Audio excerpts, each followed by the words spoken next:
Wheat. Earth and sky and western wheat. The river of yellow grain that flows for 1,000 miles across the western plains.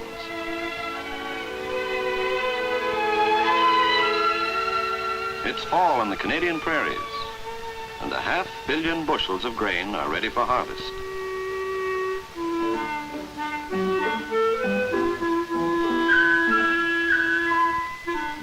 Wheat farming is often a gamble, but the good years make up for the lean, and there's a fine crop this year, heavy in the swath. The straw is dry, the kernels firm and ripe, and with judgment born of many seasons, the wheat farmer knows that today it's ready to thrash.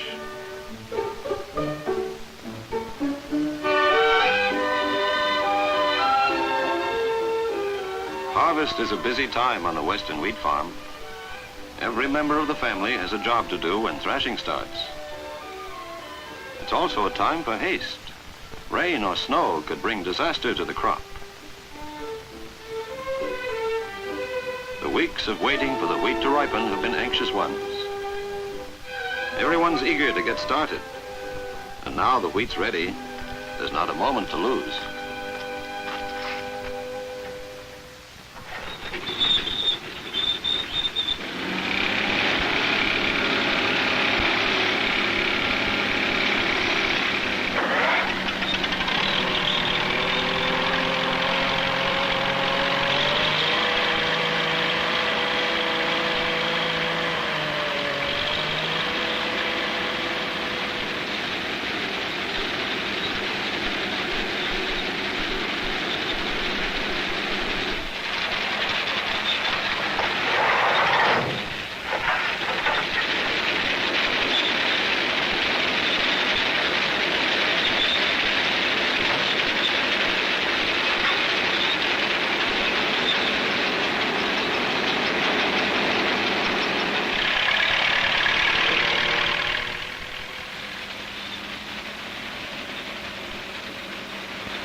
The days of harvest are long, and the pressure of work is relentless and unending.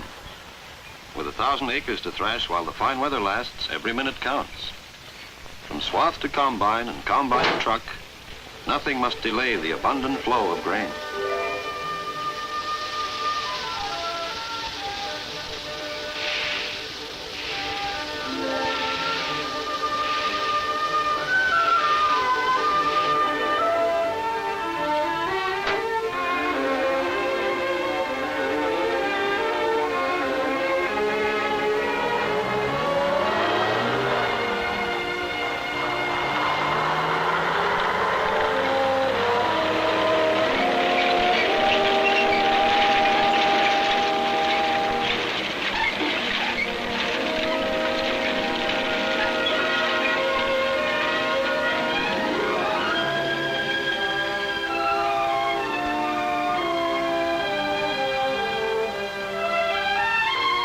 Down the road allowance and across the prairie, the farmer's wife hurries with the grain truck. Many times a day she makes the trip from the combines to the country elevator.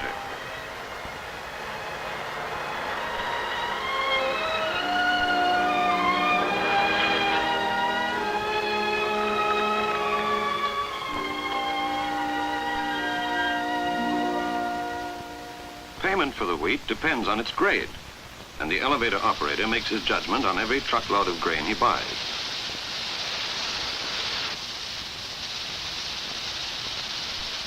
Number 1 Northern is the verdict on this one, and that's good news. From farms large and small across the vast acres of 3 prairie provinces, wheat pours into the country elevators.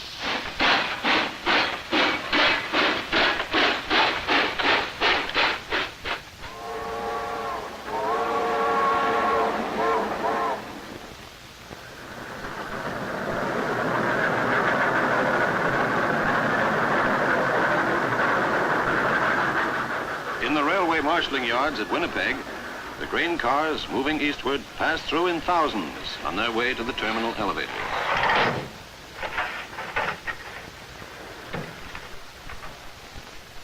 Grain inspectors enter the cars as soon as they arrive, and with their probing rods gather samples at various levels from 7 different positions in each car. The country elevator operator has made his estimate of the grade, but here, for the protection of both seller and buyer, all the wheat is sampled and graded according to precise government standards.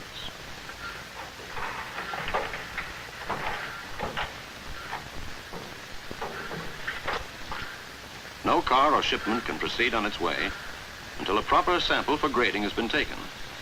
And this happens to the wheat every time it passes through railway inspection points or ocean ports in Canada. The samples go directly to the Board of Grain Commissioners' inspection offices. Here, experts deftly judge the quality of the wheat by a series of exacting and complicated tests, combining the precision of scientific standards with the skill of the professional wheat grader. Individual farmers, if they choose, may have their wheat graded by this system, rather than accept the grade established at the country elevator. Weight per bushel is important. Good wheat will usually weigh between 60 and 65 pounds a bushel. The wheat is then screened with a fine sieve to separate the weed seeds and bits of foreign matter that lower the quality of the sample. This little machine sifts out the wild oats and other stuff missed by the screen. The skillful grader has an intimate knowledge of the look and feel of wheat. The authority of many years' experience guides him in establishing an accurate and dependable grade. The Board of Grain Commissioners does much more than just grading. For the information of buyers and users of Canadian wheat in all parts of the world, its research laboratories make tests on samples from different wheat-producing areas for milling, moisture, protein, and baking qualities. For the protein test, a quantity of ground-up wheat is weighed out and placed in a long-necked flask.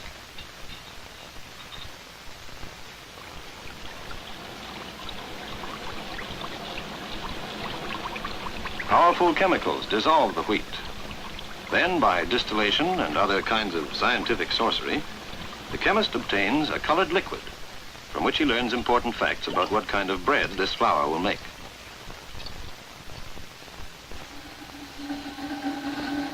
After this, flour from the wheat being analyzed is made into dough and tested in several different ways.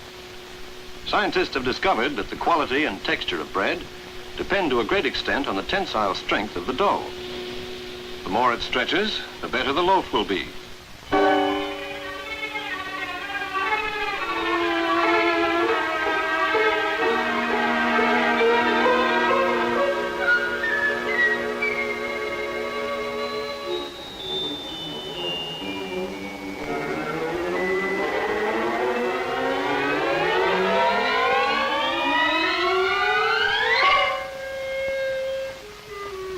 This scientific research provides a guarantee of quality and dependability in the grades of Canadian wheat.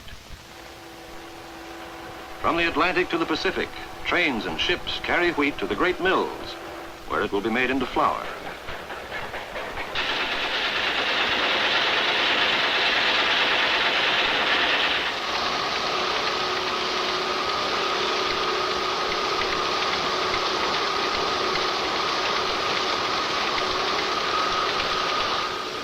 The grain is fed into a series of milling machines where the kernels are cracked between the steel rollers.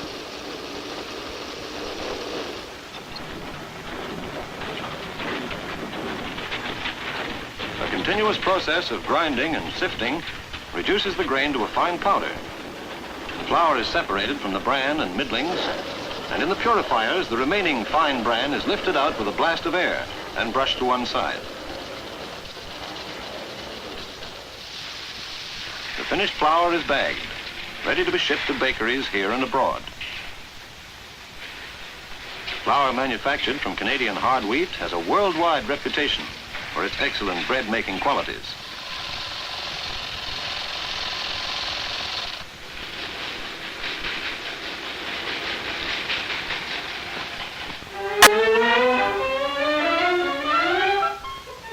large modern bakery, manpower is still used for dumping bags of flour into the mixing machine. But the daily bread of a push-button age goes through most of its processes barely touched by the hands of man.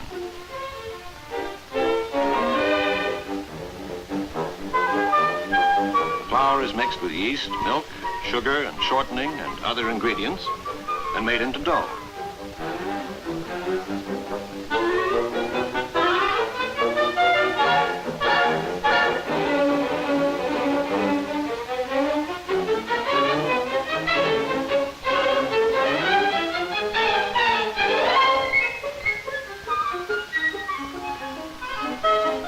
The dough is cut into loaf-sized buns and rounded into shape.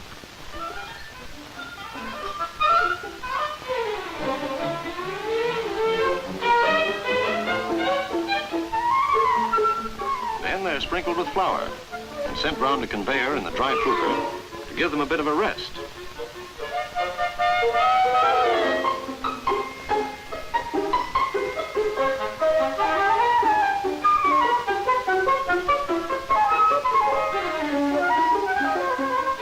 When they come out, they're flattened, flipped, and rolled into shape for the baking tins.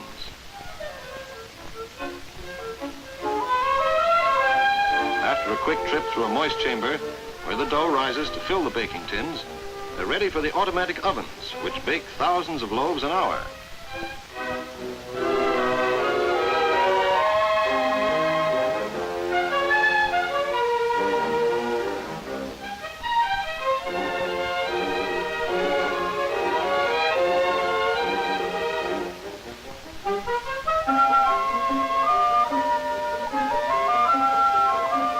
From these 90-foot giants, the loaves pour out with production line efficiency.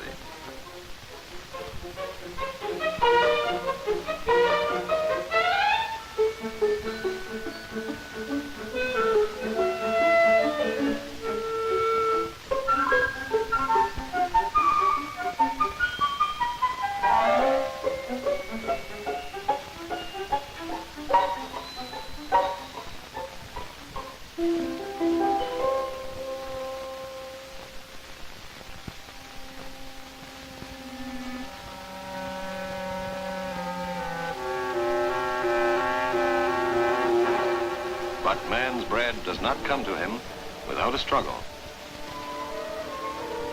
Within the story of wheat, there is a story of man's continuing fight to protect his crops from the ravages of the insect, the parasite, and the fungus. As the wheat stem sawfly, the larva of this insect lives and feeds in the stems of the plant, cutting them down as neatly as a scythe.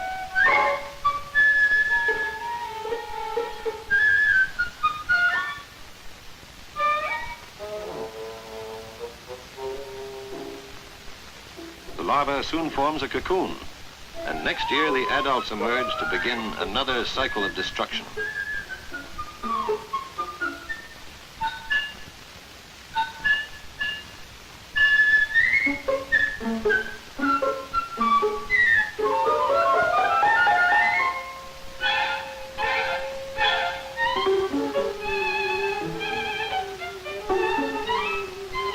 They look quite innocent now. But in a few days, they'll be laying their eggs by the thousands in wheat stems. Eggs that will soon become larvae with a craving for young wheat.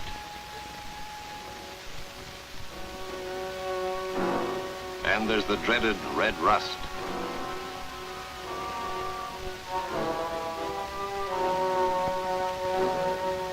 This fungus disease infects the growing wheat, stunts and shrivels the grain before it ripens.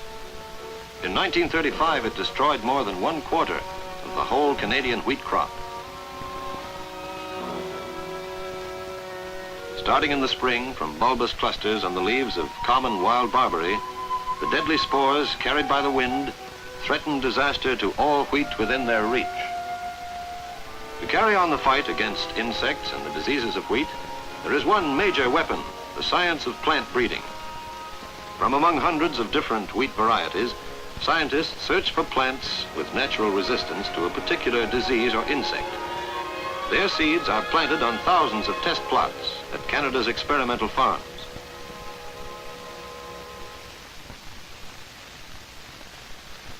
As they develop, the plant breeder selects those which continue to show resistance and crosses them with others whose grain is of high milling and baking quality. From the results of these crosses, he selects promising individual plants and makes further crosses. The work involved is tremendous and may require several years. Season by season, out of thousands, there will be only a few worthy to be singled out for further work. To make the final cross, outstanding types are chosen. In this case, one for its natural resistance to rust and the other for its high baking qualities. These will be the parents of the new variety.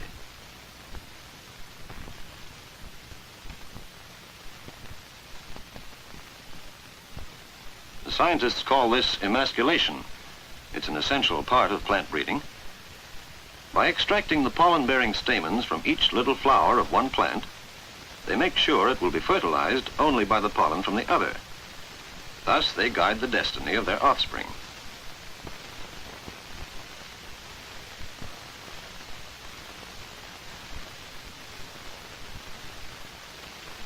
A small paper bag protects the newly mated pair from fertilization by other varieties.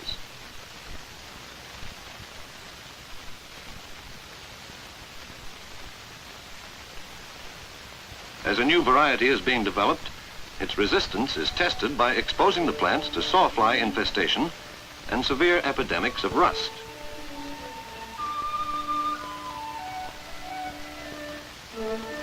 In the field experimental plots, for several years after a promising strain has been developed, it is tested for yield, height, time of ripening, and other important qualities.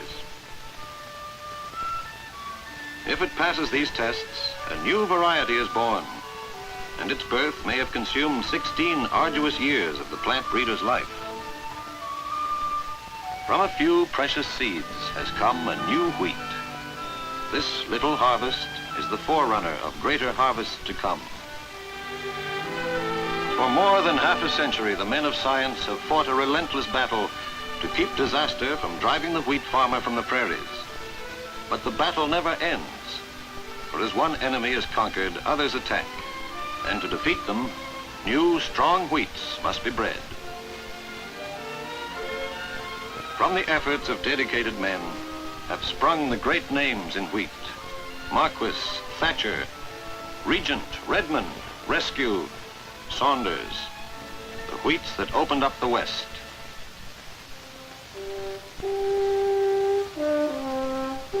Down through the years, the growth and prosperity of a young nation has followed the men with the plow and the drill. Men of Belgium, France, and Holland, England, Ireland, Scotland, Wales. Men from the crowded fields of Europe, wedding new methods to older skills. Toughs of the town and toffs of the city, brawn and breeding in denim shirts, busting sod from La Part to the Rockies, sowing a future in prairie earth.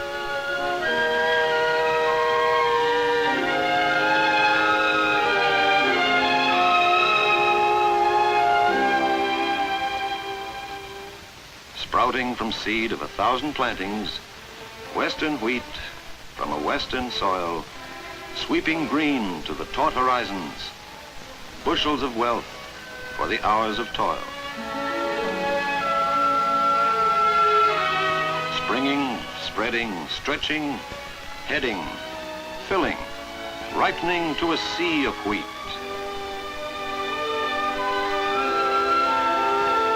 Waving, whispering, shimmering, glistening, from Winnipeg's lake to the mountain's feet.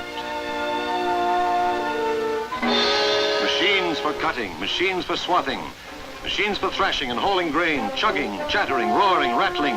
Men and machines, machines and grain.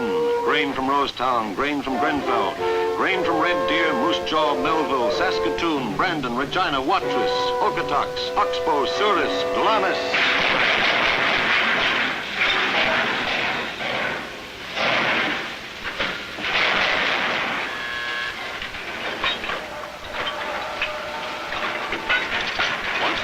Terminal elevators, the ruthless power of great machines speeds the wheat on its way.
river of yellow grain flows on toward the end of its journey, into the storage tanks, awaiting transfer to the ships and trains.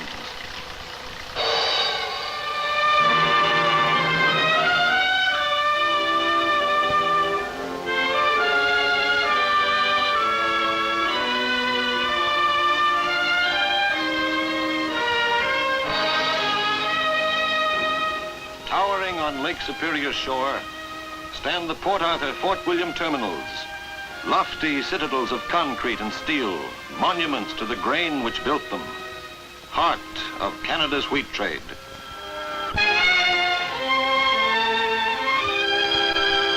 Down from the tanks, 1,000,000 roaring bushels of western wheat.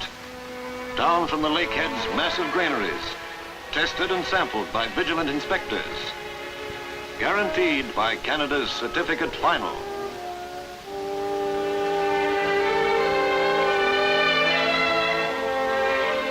Into the holds for Prescott, Montreal, Port Colborne, Toronto.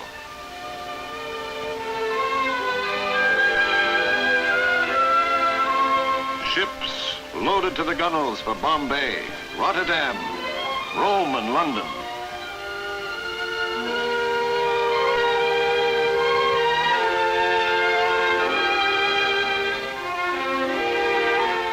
Carrying the fullness of a nation's harvest to the ports of the world.